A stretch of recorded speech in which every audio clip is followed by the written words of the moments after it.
Rad Mendoza. Ma'am, sorry po ma'am.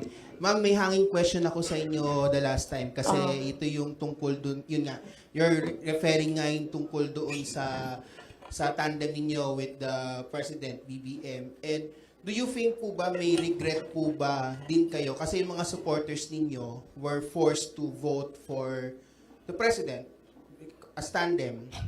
Yun nga yung sinasabi ko before na kasi may mga supporters din si President Marcos sinasabi na budol din sila sa Nino? inyo. Budol ako.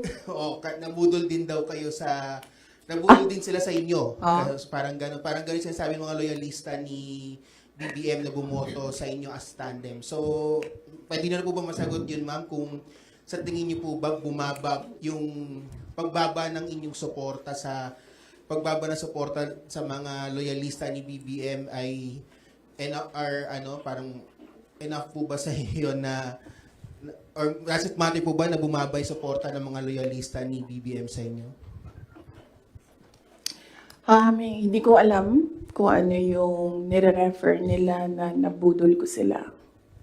Hiningi nila sa akin yung kampanya ko, binigay ko sa kanila, nanalo sila.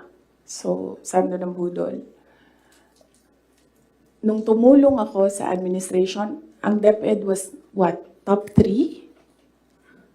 The morale of the teachers were so high na they were happy maghirap na magturo.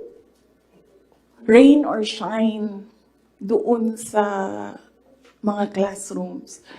So, saan doon ang budol? Sa akin ba yon kung number 3 ang DepEd? Ako ba ang presidente? Hindi. Sa kanya yon. Cabinet member lang ako. Diba? Accomplishments ng DepEd. Sa akin ba yon? Hindi. Sa bayan yon.